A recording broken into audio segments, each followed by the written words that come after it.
O tema da nossa palavra essa noite é a oração que move o coração de Deus. Sobre isso, eu gostaria de esclarecer duas coisas antes de começar a entrar no tema, né? A primeira coisa é que, como cristãos, nós temos a palavra de Deus. Vou levantar o meu celular porque a minha Bíblia está aqui. Nós temos a palavra de Deus como inerrante, né? Inspirada por Deus, e nós temos a palavra como nosso manual de fé e prática. Então, tudo aquilo que a gente precisa de auxílio e orientação, a gente ora, a gente busca no Espírito Santo, mas a gente encontra na palavra. E sobre como orar, a gente também aprende na palavra, né? Jesus já nos ensinou a orar, já explicou, deixou vários princípios, e a gente pode aprender, estudando a vida de homens e mulheres de Deus, sobre como orar, sobre como fazer uma oração que seja relevante, né? Que seja marcante, que dê fruto. E o segundo ponto, é muito importante frisar, que quando a gente fala a oração que move o coração de Deus, a gente precisa diferenciar dois aspectos. O primeiro, existe um negócio chamado persuasão. Quem sabe o que é persuasão? Pode levantar a mão aí.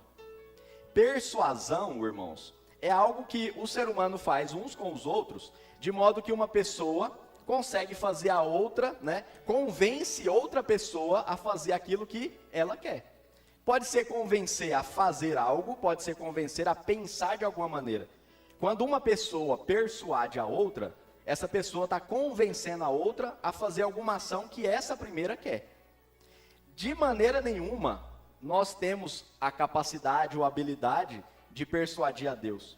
Quando a gente fala mover o coração de Deus, nós não vamos convencer a Deus a fazer o que nós queremos. De maneira nenhuma. Primeiro, porque Deus não é Deus que nos serve, nós somos servos. Nós somos, como cristãos, chamados para sermos servos uns dos outros e servos do Senhor. Então, não é Deus que nos serve, somos nós que servimos a Ele em todo o tempo. Para além disso, né, não bastasse o fato de nós sermos servos de Deus, Deus não é volúvel como nós. Hoje, a gente faz planos para a semana que vem, a gente faz planos para amanhã, mas aí amanhã amanhece chovendo, a gente muda os planos. Hoje a gente está animado, feliz, a gente faz planos para a semana que vem, para o mês que vem, mas aí no final da semana aconteceu algumas coisas, a gente mudou o humor, a gente já muda os nossos planos. Deus nos conhece e tem um plano e um propósito de vida estabelecido para cada um de nós, antes de nós termos sido gerados no ventre da nossa mãe. E esse plano e esse propósito não vai ser mudado, irmãos, por mim ou por você. Então, a oração que move o coração de Deus não é uma oração capaz de convencer a Deus, de atender o meu pedido, de fazer o que eu quero. Eu acredito que no final da reflexão dessa noite vai ficar muito claro isso, tá? Então, nós não vamos aprender hoje, né, estudar a palavra, alguma estratégia de fazer Deus fazer o que nós queremos. Não é isso, tá bom? Bom, só para deixar claro, deixa eu ler um parágrafo que eu escrevi aqui, porque eu gostei dele. A oração que move o coração de Deus é aquela que coloca Deus no lugar de santidade e autoridade que é só dele, nos coloca no nosso lugar de servos e expressa o mais sincero desejo de alinhar as nossas ações e decisões com a vontade e os planos do Senhor. E a gente vai aprender um pouco mais sobre isso. Não precisa levantar a mão, mas responde no seu coração aí, se alguma vez você orou a Deus com fé, com convicção, pedindo alguma coisa, desejando que algum plano que você estava fazendo se realizasse, e as coisas aconteceram o contrário do que você pediu. Nossa, eu planejei um negócio, eu orei, eu entreguei nas mãos de Deus, e deu tudo errado. Não precisa levantar a mão, tá? Mas lembra aí, busca na memória se alguma vez aconteceu com você. Comigo já aconteceu. Não muitas vezes, mas mais do que eu gostaria. Há bem pouco tempo atrás, né, do ano passado para cá, eu ainda estou, né, classificado em primeiro lugar em 2 seletivos na área da educação. E aí eu estava orando para Deus, falei, Senhor, abençoa que eu seja chamado em pelo menos um. Porque se eu fosse chamado nos 2, eu podia escolher qual que era o melhor, né? Era o melhor cenário para mim. Mas eu estava sendo humilde na minha oração. Falei, meu Deus, abençoa que eu seja chamado em pelo menos um. Porque aí minha renda ia quase dobrar, falei, vou equilibrar os boletos, né? Vou viajar, e a gente ora assim, Senhor, o Senhor sabe o tanto que eu preciso viajar. Já não ora assim? A gente ora. E aí, olha só como é que é interessante. E eu orei com convicção. Porque tem um detalhe interessante. Eu não estava orando pedindo, Senhor, abençoa que eu passe no seletivo. Eu já tinha passado em 2. Então, parecia para mim assim, tão fácil, né? Deus falou assim, não, seja chamado nesse aqui. É só me chamar no seletivo. E aí o que aconteceu? Eu não fui chamado em nenhum dos 2 seletivos esse ano. Meu carro estragou. Deu problema no meu contrato na faculdade. E ainda comecei com uma palhaçada de pressão alta. Então assim, minha oração ficou tudo o contrário do que eu queria. Eu falei, meu Deus, será que eu falei, eu engasguei na hora que eu fui orar? Não é possível, Deus entendeu tudo errado aí. E lá em Mateus, capítulo 21, verso 22, está escrito assim, ó. E tudo o que pedirdes em oração, crendo, o recebereis. Eu vou ler mais uma vez, presta atenção, ó. E algumas coisas que pedirdes em oração, crendo, o recebereis. É isso que está escrito ali? É alguma coisa? O que está escrito lá? Tudo. Tudo é tudo, irmãos. Tudo que nós pedirmos em oração a Deus, crendo, nós vamos receber. Aí a gente pensa, mas tem alguma coisa errada. Isso são palavras de Jesus, é uma promessa de Jesus para nós. Jesus deixou registrado que tudo que nós pedirmos em oração, se nós crermos, nós vamos receber. E aí eu pensei, mas o que está errado? Jesus não ia errar na sua promessa. Ali não está escrito algumas coisas que a gente pedir, é tudo. Só que às vezes a gente pede e a gente não recebe porque a gente pede mal. A palavra nos instrui sobre isso também. Lá no livro de Tiago, capítulo 4, verso 3. Pedis e não recebeis, porque pedis mal, para o gastardes em vossos deleites. Na nova tradução da linguagem dos dias de hoje, está escrito assim, ó. E quando pedem, não recebem, porque os seus motivos são maus. Vocês pedem coisas a fim de usá-las para os seus próprios prazeres. Irmãos, quem sou eu para julgar como que você ora, ou os motivos do seu coração? Mas faz uma análise bem fria aí da sua história de oração, das orações que você já fez e que não foram atendidas, ou que saíram tudo o contrário. Quantas vezes a gente apresenta em oração os nossos pedidos, mas a raiz daquele pedido é a nossa vaidade, é o nosso desejo de realização pessoal. É porque a gente quer que através daquela bênção, a gente seja visto como uma pessoa bem-sucedida, como uma pessoa que deu certo, como um homem bom, às vezes até, nossa, generoso demais. Muitas vezes nós pedimos, mas a raiz do nosso pedido, se a gente for analisar, no fundo, e às vezes nem é tão fundo assim, às vezes está até na superfície, é a nossa vaidade. A gente apresenta ao Senhor nosso pedido de oração, mas o pedido de oração não é para que a gente seja usado na obra, que Ele nos use como instrumento da sua vontade, para que a gente tenha força e ânimo e alegria para trabalhar. Às vezes é realizar uma satisfação pessoal. E aí alguém pode falar assim, irmão, mas então eu não posso mais orar por uma promoção no meu serviço, não posso orar por uma bênção financeira, não posso orar para trocar de carro. Não é isso, irmãos. Inclusive, a gente pode e deve apresentar a Deus em oração todas as nossas angústias e os nossos sonhos, tudo que a gente planeja, a gente tem que apresentar a Deus em oração. Lá em 1 Pedro capítulo 5, versos 6 e 7, está escrito assim, ó. Humilhai-vos, pois, debaixo da potente mão de Deus, para que a seu tempo vos exalte. O 7, lançando sobre Deus, toda a vossa ansiedade, porque Ele tem cuidado de vós. O que nos causa ansiedade? Tudo aquilo que a gente está almejando, sonhando, planejando. Poxa, eu quero trocar de carro, nossa, eu preciso de uma promoção, eu preciso de uma cura, eu preciso de um milagre na minha família, preciso de restauração. Tudo isso que nos aflige, a gente tem que lançar sobre quem? Sobre Deus. E como que a gente lança sobre Deus? Em oração.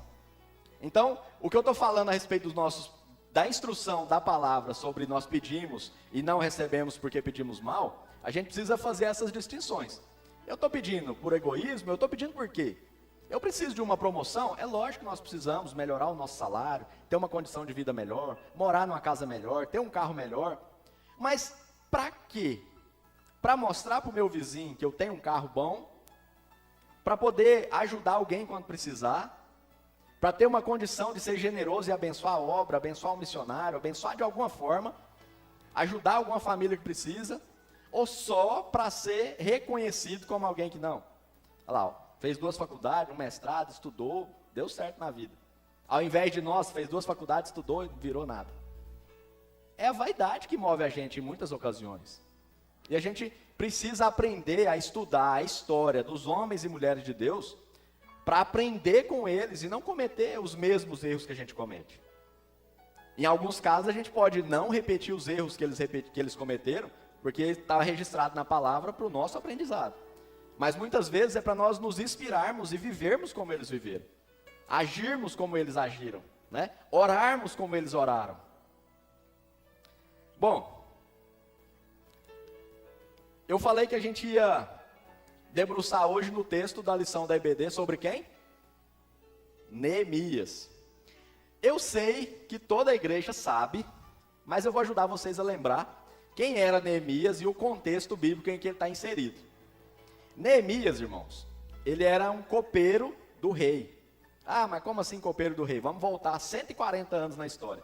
O povo de Deus, o povo de Israel, desobedeceu ao Senhor, estava vivendo na idolatria, foi advertido pelo profeta de que se não mudasse o rumo, ia ser castigado. Não mudaram o rumo, o castigo veio. De que forma? Babilônia conquistou Israel, conquistou Jerusalém. O rei da Babilônia era Nabucodonosor. Ele destruiu a cidade de Jerusalém, levou a maioria do povo escravo para a Babilônia, levou cativo para a Babilônia. 50 anos depois, a Pérsia conquistou a Babilônia. Então aquele povo que era escravo da Babilônia, agora virou escravo de quem? Da Pérsia.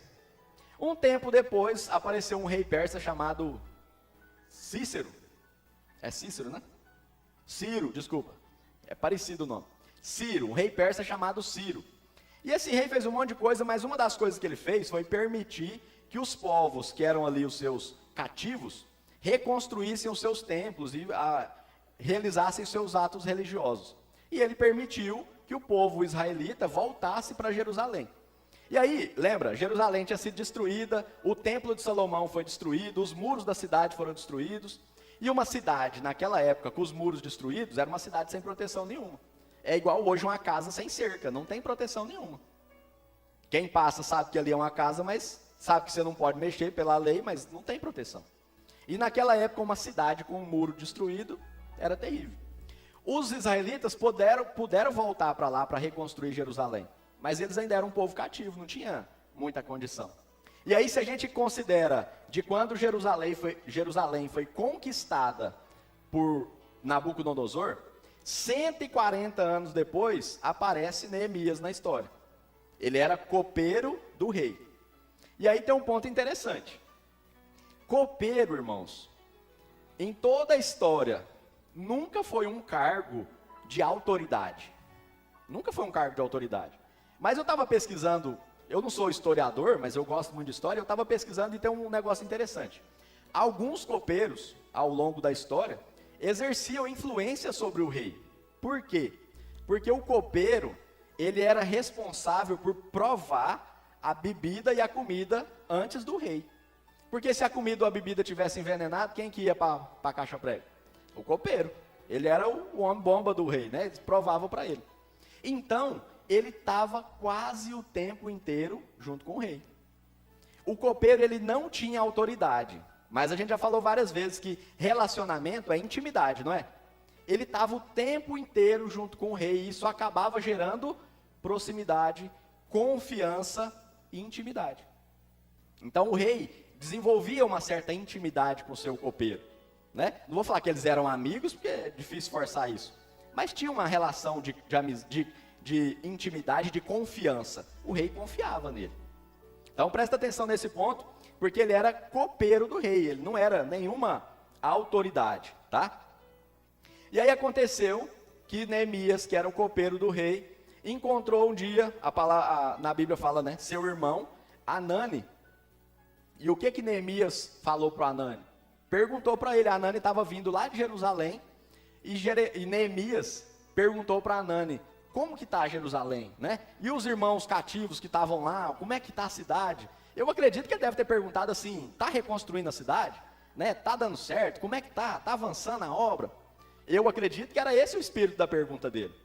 E aí, no capítulo 1 de Neemias, no verso 3, a resposta de Hanani para Neemias foi assim, e disseram-me, os restantes que ficaram do cativeiro, lá na província, lá em Jerusalém, estão em grande miséria e desprezo. E o muro de Jerusalém fendido, rachado, e as suas portas queimadas a fogo. Não era essa a notícia que ele estava esperando receber.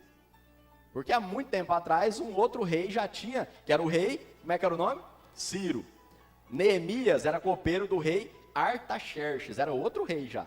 O que tinha deixado reconstruir Jerusalém foi um, e o que era o rei, que Neemias era o copeiro, agora já era outro.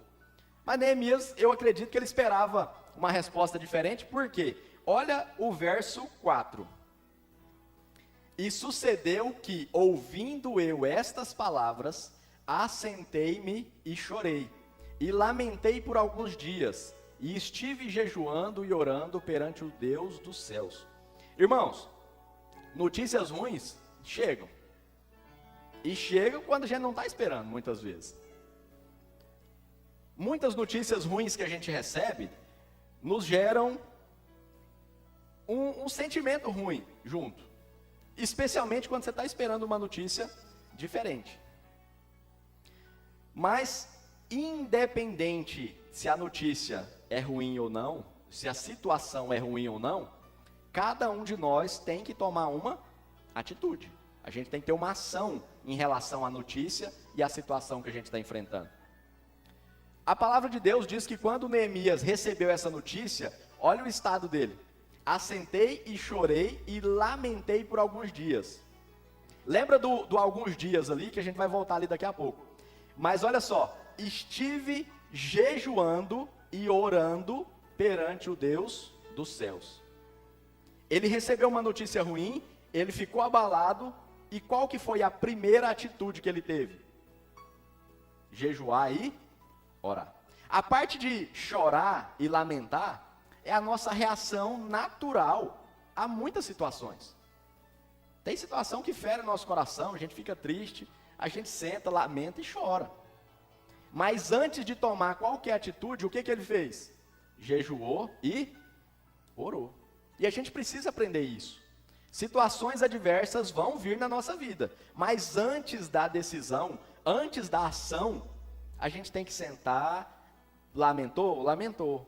Mas você tem que jejuar e orar. Porque é através do jejum e da oração que Deus vai falar com você. Vai mover o seu coração na direção que Ele quer que você siga. Amém?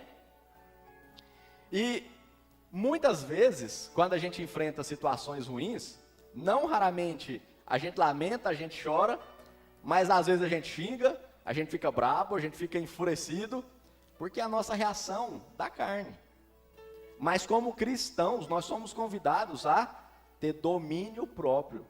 Não porque a gente é mais bonito que os outros, mais forte que os outros, mas é pelo Espírito Santo que habita em nós. É o Espírito Santo que nos dá a capacidade de ter domínio sobre nós mesmos e controlar as nossas reações. É o Espírito Santo que nos dá essa capacidade. A gente estava aqui com a juventude ontem, assistiu um filme, falou sobre perdão. É a mesma coisa, o perdão não flui da gente naturalmente. É o Espírito Santo em nós que nos capacita a viver o perdão, a liberar o perdão sobre outras pessoas. Né? E aí, eu pedi para vocês prestar atenção ali naquela passagem. Lamentei por alguns dias. Uma oração que move o coração de Deus, vem de um coração paciente e perseverante. Quando a gente fala assim, espera alguns dias aí que eu preciso falar com você. Espera alguns dias aí que eu vou trazer um negócio para você. Alguns dias, a gente tem na nossa mente, que é assim, 3, 5 dias ou 5 meses? O que vocês acham? Alguns dias é poucos, porque 5 meses para mim é muito tempo, não é? É lógico que não é 5 anos, mas 5 meses é mais do que alguns dias, deixa transparecer. Sim ou não? Quando a gente lê alguns dias, no início do capítulo 1, e o capítulo 1 só tem 11 versículos, do verso 5 até o 11 é a oração de Neemias. No capítulo 2, no verso 3, já tem o rei conversando com Neemias e a gente vê o resultado da oração dele. E aí a gente leu ali há alguns dias. Não dá a impressão que foi pouco tempo? Mas a Bíblia não deixa a gente enganado, né? Se a gente procurar, no versículo 1 do capítulo 1, coloca lá. Versículo 1 do capítulo 1. Isso, ó. As palavras de Neemias, filho de Acalias, e sucedeu no mês de Quislev. Mês de Quislev, se a gente for traduzir para o nosso calendário, é no final de novembro, início de dezembro. Pode colocar no verso 1 do capítulo 2. Não, o verso 1 do capítulo 2. É porque eu não tinha anotado esse aí na lista para você. Ó, sucedeu, pois, no mês de Nisan. Nisan, do nosso calendário, é como março e abril. Então deu 5 meses de diferença. É 150 dias. Alguns dias não foi 3 dias. Alguns dias não é uma semana. É 5 meses. E aí não ficou claro se ele passou 5 meses lamentando, mas de quando ele registrou o momento da notícia, do lamento e da oração, passou 5 meses para ele ter a resposta da oração dele. E eu acredito que ele passou 5 meses perseverando em oração, porque se a gente não perseverar em oração, a gente desanima. Então a gente tem que ser paciente. Por quê? Porque é no tempo de Deus. É maravilhoso ler alguns dias e pensar, semana que vem. Ser paciente é entender que é no tempo de Deus. E é sendo perseverante que a gente espera até a resposta vir. Mesmo quando a resposta não é o que a gente gostaria. Porque a gente tem que esperar com paciência o tempo de Deus e ser perseverante e firme até a resposta chegar. Amém? As coisas vão acontecer no processo, no tempo de Deus, né? A gente tem que ser paciente para viver isso. Irmãos, uma oração que move o coração de Deus vem de um coração quebrantado. O que é um coração quebrantado? É um coração humilde, um coração que reconhece o seu estado de pequenez, de falha, de fraqueza, né? E coloca Mateus capítulo 5, versos 5 e 6. Palavras de Jesus para nós. Quando orares, não seja como os hipócritas, pois se comprazem em orar em pé nas sinagogas e às esquinas das ruas, para serem vistos pelos homens. Em verdade vos digo que já receberam o seu galardão. Mas tu, nós, quando orares, entra no seu aposento, fecha a sua porta, ora a teu pai que está em secreto, e teu pai que vê em secreto te recompensará publicamente. Irmãos, uma oração que move o coração de Deus não é uma oração que convence Deus a fazer o que nós queremos. É uma oração que alinha o que nós vamos fazer com a vontade de Deus. E a gente não precisa orar e fazer barulho pela oração. A gente tem que orar e apresentar para Deus. Isso é sobre a oração. Sobre o jejum, Mateus 6, lá no verso 17. Tu, porém, quando jejuares, unge a tua cabeça e lava o teu rosto, para não pareceres aos homens que jejuas, mas a teu pai que está em secreto. E teu pai que vê em secreto te recompensará publicamente. Irmãos, quando a gente ora e quando a gente jejua, a gente faz isso para quem? Para Deus. Então o objetivo não é chamar a atenção da igreja, do irmão. O objetivo é até engraçado, né? Eu não lembro onde que eu vi, falando assim, a pessoa às vezes quando faz jejum começa a ficar triste, um desânimo. Parece que quer que todo mundo pergunte, irmão, o que está acontecendo? Não, eu estou num propósito, tá difícil. Irmãos, o jejum é você e Deus.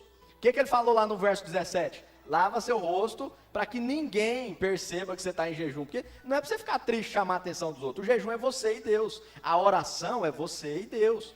A gente vem na igreja, a gente tem comunhão, a gente ora, a gente está junto. Mas é relacionamento com Deus. A oração que move o coração de Deus não é uma oração que vai impressionar alguém. O jejum que a gente faz não é para impressionar alguém. Não é para chamar a atenção, nossa, fulano está fazendo um propósito. É para mover o coração de Deus. E aqui é interessante porque o jejum, irmãos, À medida que a gente enfraquece a nossa carne, a gente fortalece o nosso espírito. E esse coração quebrantado, que move o coração de Deus, é o coração do servo, humilde, que reconhece quem ele é. E quando a gente está vivendo de boa, é diferente a nossa capacidade de reconhecer a Deus como nosso Senhor. Porque está tudo bem. Quando a gente tira alguma coisa que a gente ama, que a gente gosta, quando você faz um sacrifício, você está lutando contra a sua carne. E é o Espírito Santo que te fortalece. E aí, cadê? Lá a gente tinha visto que Neemias, ele fez o quê? Ele jejuou e orou. Jesus, a quem nós como cristãos somos imitadores, né? Somos pequenos cristos. Quantas passagens tem falando que Jesus orou? Ou Jesus jejuou? Várias, inclusive antes de iniciar o ministério, o que ele fez? O jejum. A gente precisa retomar a prática do jejum, irmãos. Para a gente viver com mais intimidade com Deus. Para a gente viver um quebrantamento de coração. Uma oração que move o coração de Deus vem de um adorador.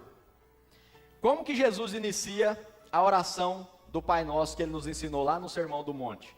Mateus capítulo 6, verso 9. Portanto, vós orareis assim. Ele está ensinando uma oração para todo aquele povo que estava lá com ele e para nós também. Pai nosso que estás no céu, santificado seja o teu nome. Pai nosso, Deus em posição de autoridade. É autoridade sobre a nossa vida. Um pai é autoridade sobre o filho.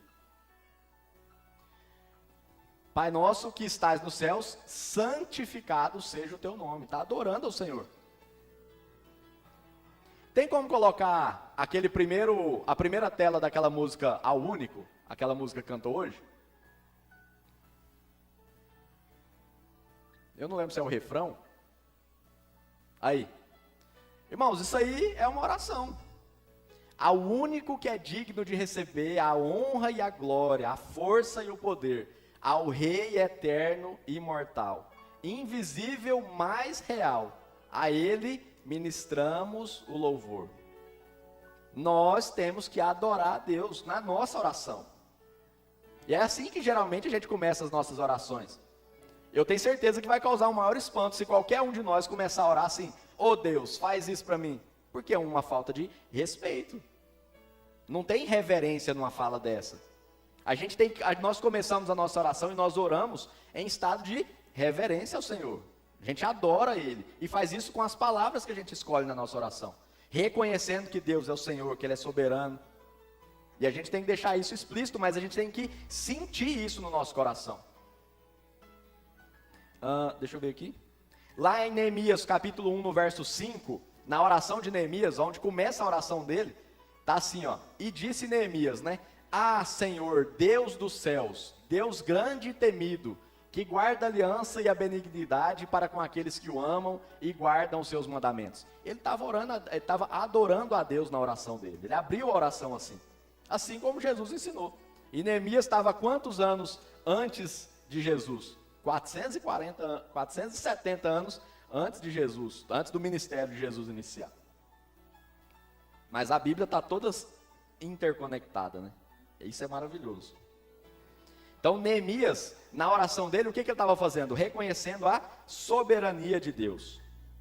Uma oração que move o coração de Deus vem de um pecador que busca o perdão. Olha, vamos ler agora o verso 6 e o verso 7 da oração de Neemias.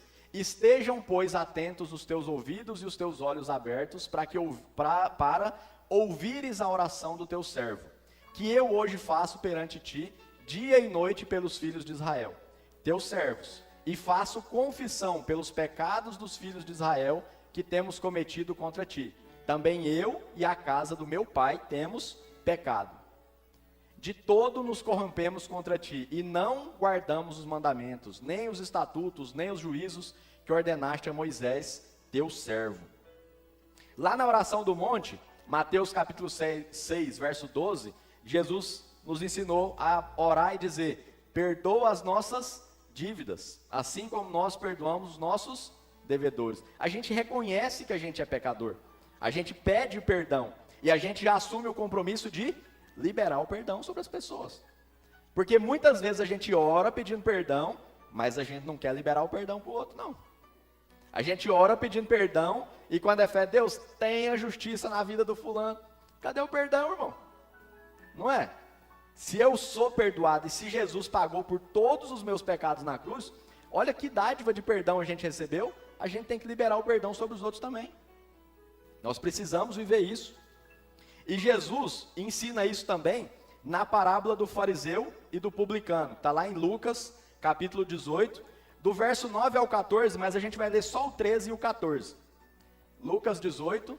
O publicano, porém, estando em pé, de longe, nem ainda queria levantar os olhos ao céu, mas batia no peito dizendo, ó Deus, tem misericórdia de mim, pecador. 14.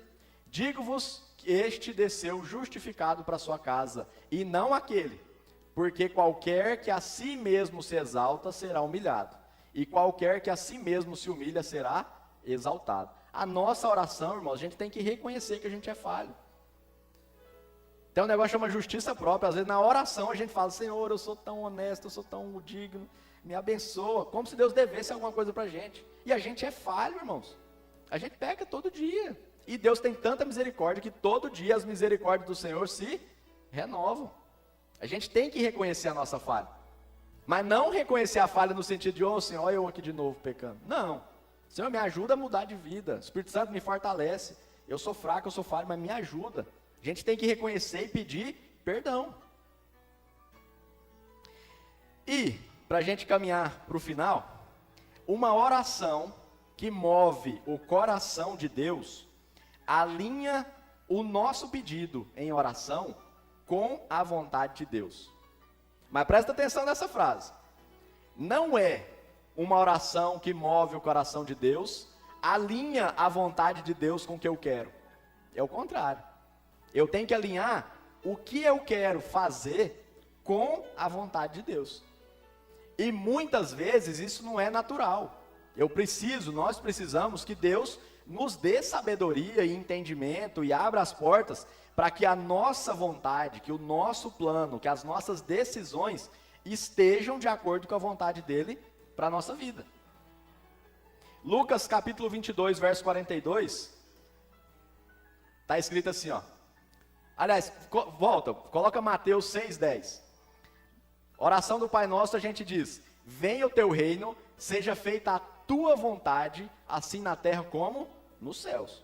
A gente apresenta os nossos pedidos, a gente tem sonhos, a gente faz planos, a gente apresenta os nossos pedidos, mas a gente tem que falar o que para Deus? Tem que apresentar isso para Deus e orar como? Que seja feita a vontade de Deus. A gente apresenta o nosso pedido e tem que pedir para Deus fazer a vontade dele na nossa vida e conformar o nosso coração. Isso foi Jesus nos ensinando a orar. Agora olha quando Jesus foi colocado à prova. Ele viveu o que ele ensinou. Ele é o mestre dos mestres, porque viver o que ensina é o topo da capacidade de ensinar. Lá em Lucas 22, 42, quando Jesus orou, antes de Judas entregar ele, e ele ser levado para viver todo aquele suplício que ele viveu, que é flagelo absurdo, de passar pela crucificação, olha a oração que Jesus fez. Pai, se queres, passa de mim esse cálice. Que cálice? A crucificação. Jesus já sabia o que ele ia passar. Todavia, não se faça a minha vontade, mas a sua. E a Bíblia fala, a palavra fala que depois desse momento, Jesus suou sangue. Será que ele estava com medo? Estava, porque ele era um ser humano como nós. Ele sentiu dor como nós sentimos. Nós jamais resistiríamos a tudo que ele resistiu. Ele pediu para não passar por aquilo. Mas ele falou, se for da sua vontade, mas se não for, não faça a minha vontade, mas a sua. Jesus orou assim.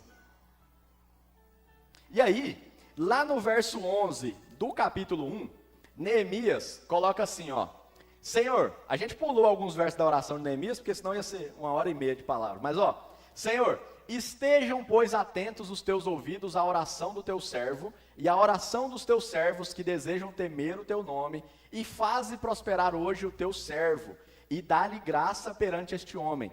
Então era eu copeiro do rei. Irmãos, faze prosperar hoje o teu servo. Qual que é a prosperidade que Neemias estava pedindo nessa oração? Sucesso no plano que ele tinha estabelecido no coração dele. Sucesso no objetivo que ele ia propor, que ele propõe no capítulo 2, em alguns versos para frente. Dá-lhe graça perante esse homem. Perante que homem? Perante o rei. No capítulo 2, a gente vê que o rei tinha intimidade com Neemias. Porque fala que o rei perguntou para ele assim: o que foi que você está com essa cara triste aí? O que você está borocochô desse tanto? Você, essa tristeza sua é alguma coisa do seu coração. O rei perguntou para ele. Ele ficou assim. O que foi?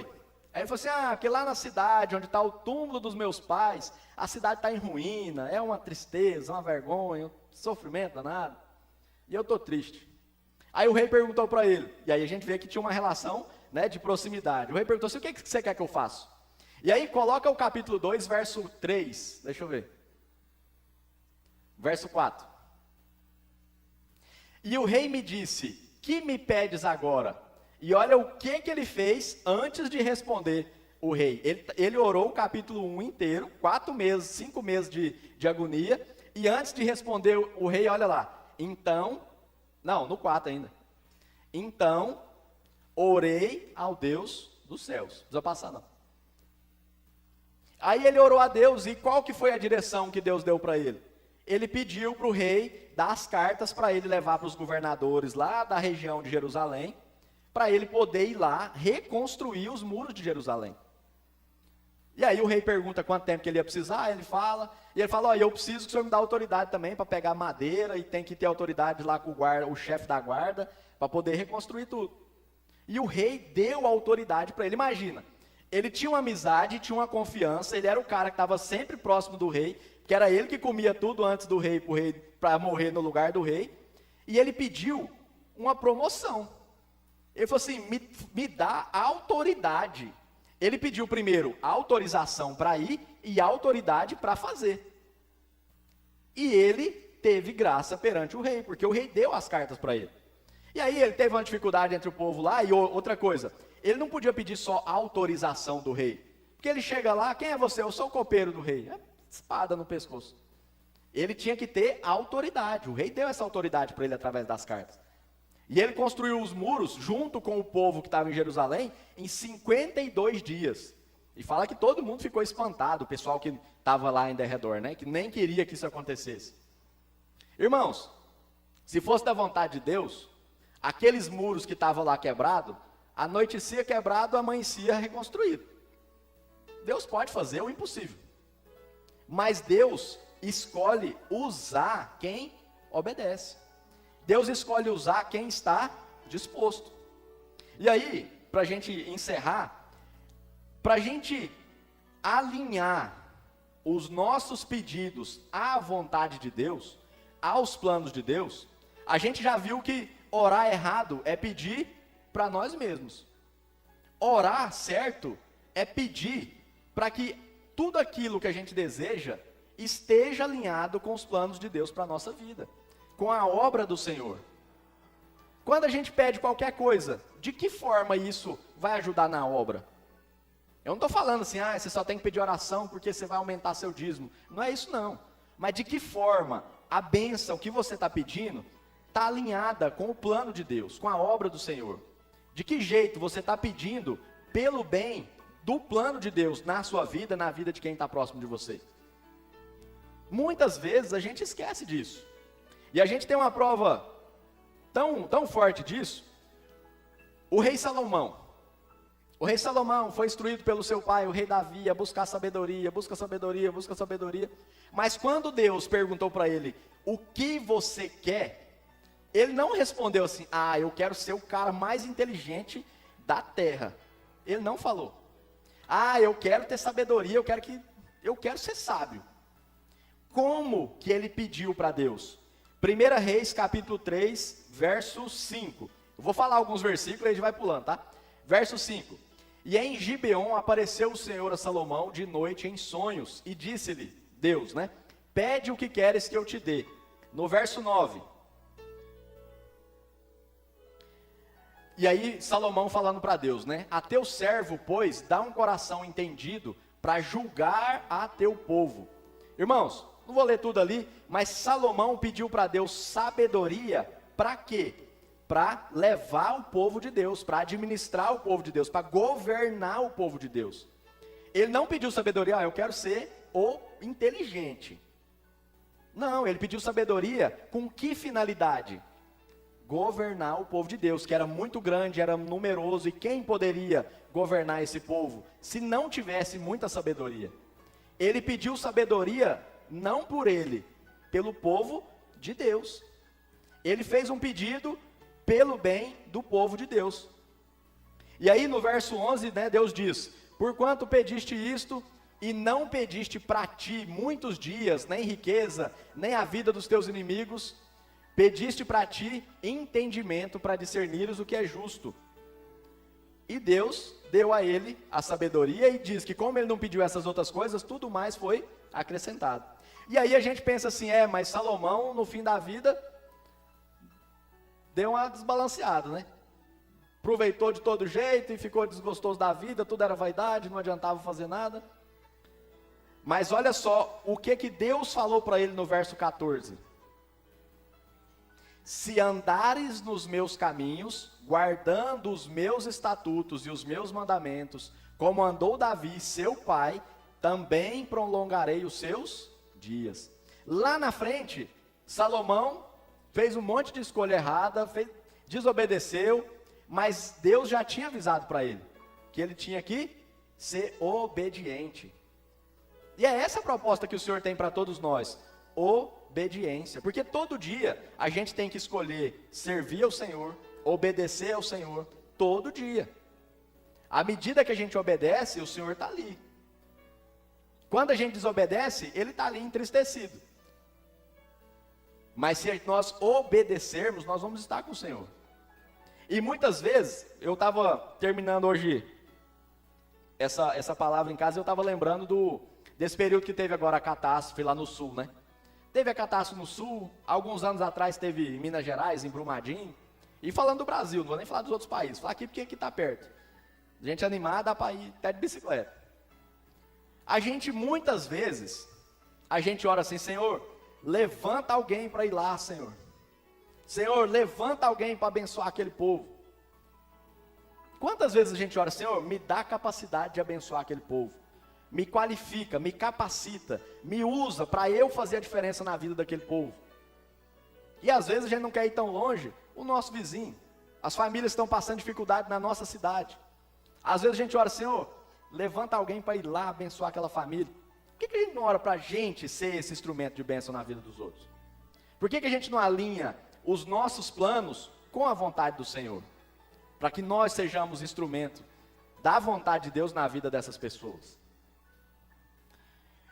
Bom, para finalizar, irmãos, que nós possamos aprender e viver todos os dias uma vida de oração que a gente adora o Senhor, que a gente reconhece Ele como soberano, como poderoso, que a gente reconhece a nossa pequenez, as nossas falhas, reconheça que nós somos pecadores.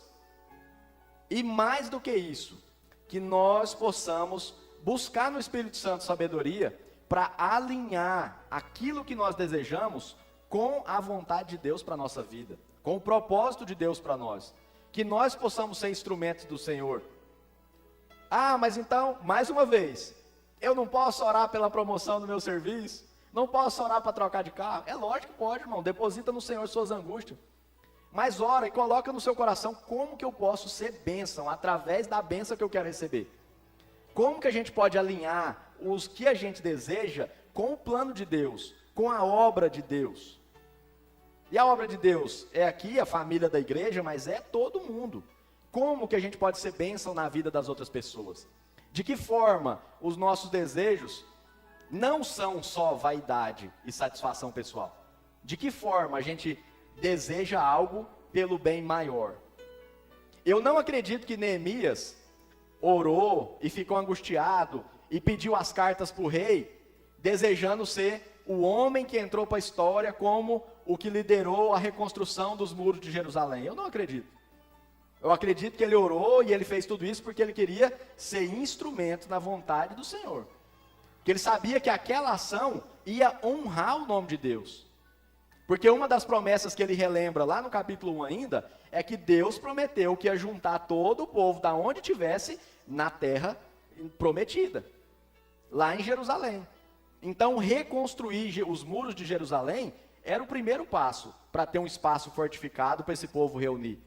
Então ele não pediu autoridade porque ele queria ser o amostradinho que voltou e construiu o muro. Ele pediu autoridade para poder trabalhar em prol da obra do Senhor.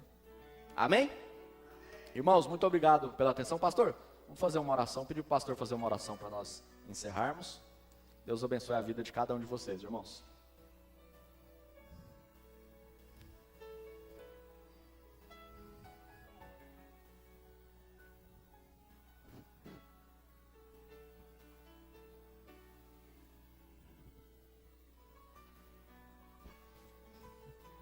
Curva sua cabeça na oração.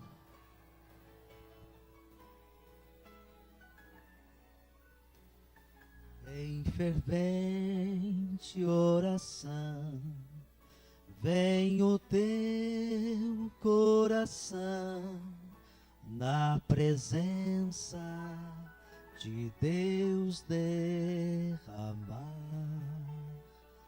mas só podes fruir o que estás a pedir, quando tudo deixares no altar.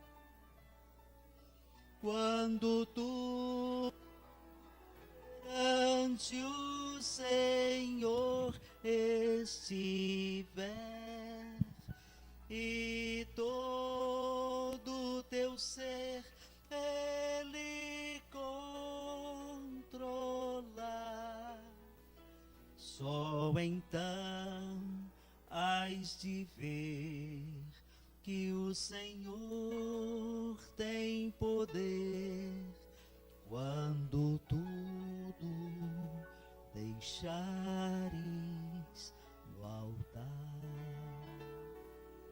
Pai Santo, que a oração faz parte dos costumes da fé. Estamos agradecidos, Senhor, porque a Tua palavra nos desperta, nos desafia e nos mostra o caminho, onde o Teu coração é movido, a Tua vontade é feita. Senhor, nós estamos aqui na Tua presença, recebendo essa palavra, e eu continuo pedindo a Ti, ó doce Espírito Santo, ensina-nos a orar como convém. Ensina-nos, Deus, a irmos na intimidade, a exemplo do Neemias, a exemplo do Senhor Jesus. Senhor, desperta-nos como igreja, a nos apresentarmos na brecha da oração, em favor da própria igreja, da nossa família, da nossa cidade, da nossa nação, de Israel e por Jerusalém. Senhor, nos perdoe pelas vezes que nós sabíamos até que deveríamos orar e nós não oramos. Quantas vezes nós falamos para as pessoas, nós vamos orar e nós não oramos, nos perdoe. Mova, Senhor, dentro de nós o desejo de estarmos conversando contigo, não apenas alguns dias, alguns meses, mas sempre, porque o Senhor nos diz na Tua palavra, orai sem cessar. Traga sobre nós, meu Deus, esse desejo, essa vontade de falarmos contigo. quero lhe agradecer pela palavra que o Senhor nos traz nessa noite. E eu quero pedir a Ti, ó Espírito Santo, ensina-nos a orar, como o Senhor Jesus ensinou aos seus discípulos. E que o amor de Deus, o Pai, a graça do Senhor Jesus Cristo, a comunhão, as consolações do Espírito Santo de Deus esteja sobre a sua vida, irmão, sobre a sua casa, sobre o seu trabalho, sobre aquilo que você vai fazer nessa semana, também, Senhor, sobre o teu povo que se encontram pela terra. Dá-nos a tua alegria, a tua paz, e mova-nos, Senhor, em direção ao teu trono, no nome de Jesus. Amém. Amém. Deus te abençoe, te guarde. Tenha uma semana de vitória em nome de Jesus. Deus te abençoe, te multiplique em bênçãos no nome de Jesus. Você de casa, Deus te abençoe no santo nome de Jesus. Amém. Amém.